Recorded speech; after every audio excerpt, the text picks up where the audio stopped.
Meus queridos irmãos e amigos, meu nome é Valdemir Marques, eu sou nutricionista do Projeto Avise e a convite do IAG estamos aqui mais uma vez nesse momento de saúde para falarmos de um novo tema. Hoje eu gostaria de estar falando um pouco sobre as inflamações do aparelho digestivo, um pouco sobre esofagite, refluxo gastroesofágico, gastrite, úlceras, hérnia de hiato. Vamos estar discorrendo um pouco sobre essas doenças e a maneira de estar prevenindo ela e tratando elas de forma natural. Nós sabemos que essas enfermidades, elas, na verdade, uma puxa a outra, né?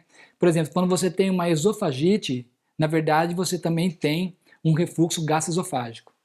E quando você tem esse refluxo gastroesofágico, por que ele surgiu? Porque você tem uma gastrite. Essa gastrite ocorre um enfraquecimento da musculatura e você tem aí uma protusão, uma passagem do estômago por lá de cima do hiato, causando essa hérnia, vamos dizer assim, hérnia de hiato que vai levar ao refluxo. E quando você tem gastrite, você pode desenvolver também uma úlcera e também uma úlcera duodenal. Então, na verdade, essas patologias, uma está puxando a outra. E nós vamos estar conversando um pouco sobre elas.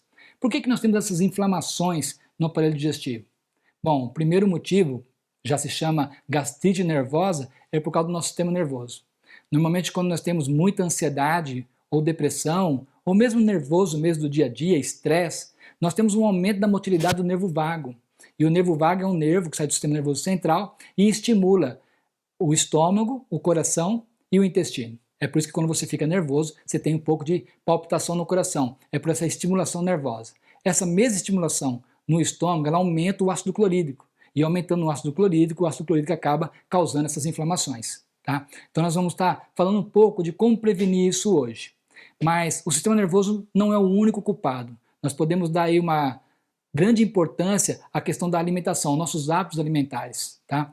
E a maioria das pessoas, mesmo sobre estresse, né, mesmo nervosas, se ela tiver bons hábitos alimentares, dificilmente ela vai desenvolver uma inflamação. E o primeiro hábito que eu gostaria de estar colocando é a questão da mastigação.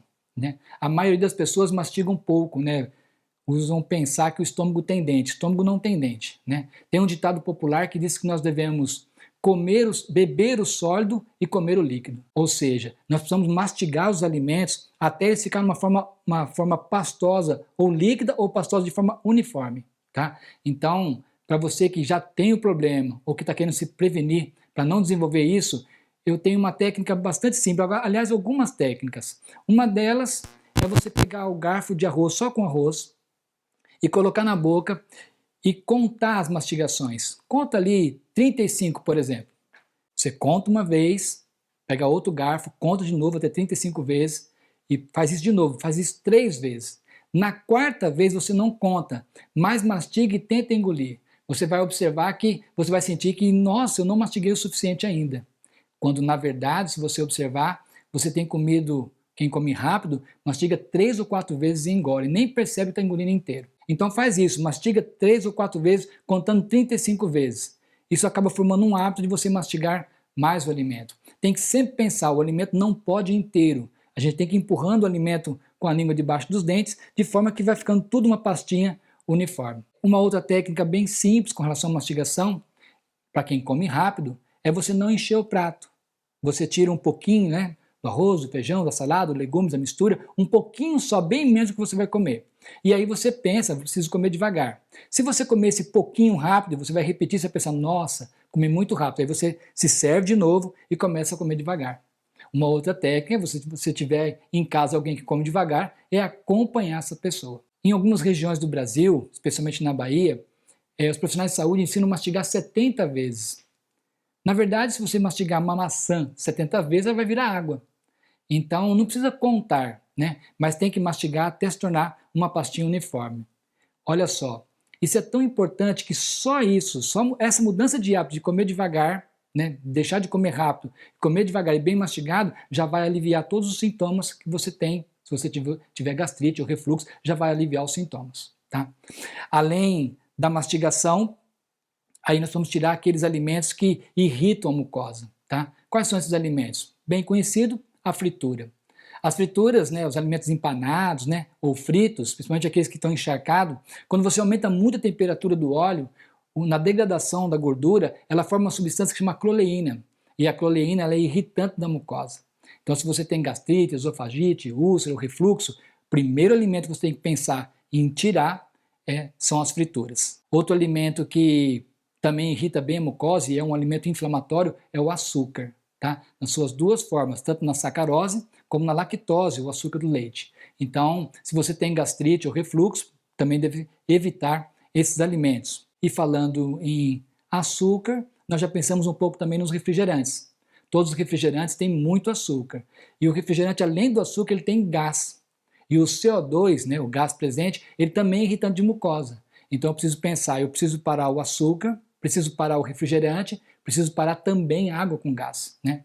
No consultório eu tive uma experiência de um paciente onde eu indiquei toda a dieta para ele e também alguns produtos que dão um excelente resultado, nós vamos estar falando sobre eles aqui hoje. E esse paciente foi embora e voltou daí 20 dias com os mesmos sintomas. E aí, conversando com ele, ele me disse, olha, doutor, eu não comi mais fritura, não tomei mais refrigerante, não tomei outros alimentos irritantes. Ele estava realmente fazendo a dieta direitinho, a esposa testemunhou. Não, doutor, ele está fazendo certinho e não houve nenhuma melhora. E aí, conversando com ele, eu descobri que ele tomava água com gás.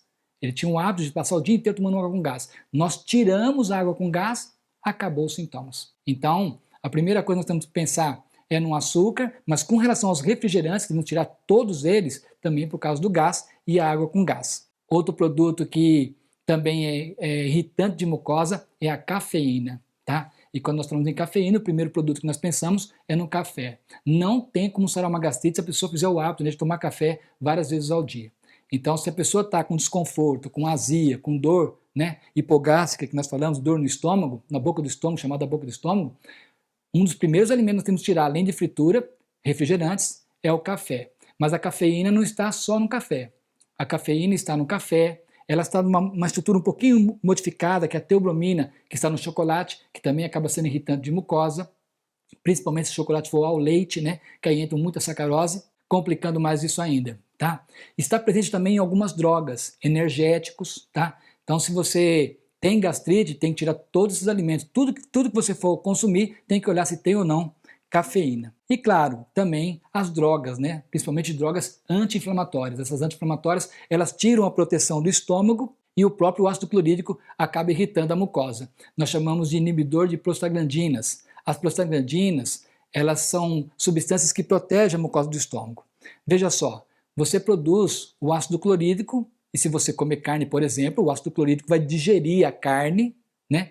E você vai absorver. E por que ele não digere o próprio estômago? Porque existe uma proteção no estômago contra a ação do ácido clorídrico. Quando você toma anti-inflamatório, você está usando prostaglandinas, está inibindo as prostaglandinas, que são esse fator de proteção. E aí o ácido clorídrico vai literalmente digerir seu próprio estômago, ou o esôfago, no caso do refluxo. Então, drogas anti-inflamatórias, né, temos que evitar o máximo o uso. Café, o famoso chá mate, chá preto, refrigerantes, né, açúcar e fritura, nós temos que estar tirando esses alimentos da nossa alimentação. Por outro lado, o que eu posso e o que eu devo estar comendo? Primeiro, alimentos integrais, ok? Nós vamos estar usando o arroz integral, dando preferência a alimentos integrais. Frutas, bastante fruta, só que no caso das frutas, nós temos que evitar as frutas ácidas, tá? Não que ela faça mal. Você imagina assim, se você jogar limão na pele, não acontece nada. Você não pega sol, é claro, né? Só como um teste. Mas se você der uma arranhadinha na pele e jogar limão, ela queima. Então o limão não faz mal para o estômago, mas ele gera desconforto. Então você vai sentir desconforto, às vezes até dor. Então, para não ter esse desconforto, a gente evita a laranja, o maracujá, o limão, né? As frutas ácidas nós tiramos, tá? Ficamos com as outras frutas e legumes. Uma dica bem legal é estar comendo purê de batata. Tá? O purê de batata também ajuda na cicatrização. E como medicamentos, nós podemos estar falando aí da babosa, do gel da babosa, que é o aloe vera, é um excelente cicatrizante para o estômago, né? E para quem tem refluxo gastroesofágico, a babosa, além de cicatrizar, ela fortalece a musculatura, ela nutre, né? E fortalece a musculatura. E normalmente eu indico a pessoa misturar o aloe vera, que é a babosa, com um pozinho que chama mesocarpo de babaçu, tá? Para quem lembra e quem estudou, mesocarpo é uma das camadinhas do coco. Nós temos o epicarpo, o endocarpo, né, e mesocarpo. Então, do coquinho de babaçu, nós tiramos um pozinho, que é o mesocarpo, temos uma camadinha que é moída, formada um pó, e você toma aí uma colher do mesocarpo de coco babaçu junto com a babosa, você está juntando 2 cicatrizantes, tá? E você vai ter a cicatrização da sua gastrite, da sua úlcera. Eu tive uma experiência com uma paciente, que ela tinha uma úlcera no duodeno, e ela me procurou. Ela foi ao médico, diagnosticou, através da endoscopia, que ela tinha úlcera, e o médico então marcou a cirurgia para daí um mês. Nesse período ela veio no consultório, e eu falei para ela, você não quer tentar um tratamento? E nós entramos então com babose e mesocarpo. Daí 20 dias ela me ligou de dentro do hospital. Ela tinha ido para o hospital e disse ao médico que não tinha mais sintomas. E o médico então falou, não, vamos fazer outra endoscopia. E o médico fez a endoscopia e confirmou que a úlcera tinha fechado em 20 dias. O médico disse para ela, eu nunca vi na minha experiência médica uma úlcera fechar em 20 dias. Ela me ligou contando essa experiência e eu disse a ela que também não tinha visto. Tá? Foi realmente maravilhoso. Mas isso mostra para nós que realmente a babose e o mesocarpo têm uma excelente ação cicatrizante e ela pode sim fechar a úlcera, lógico que não num período tão pequeno, tratar o refluxo, você que tem refluxo.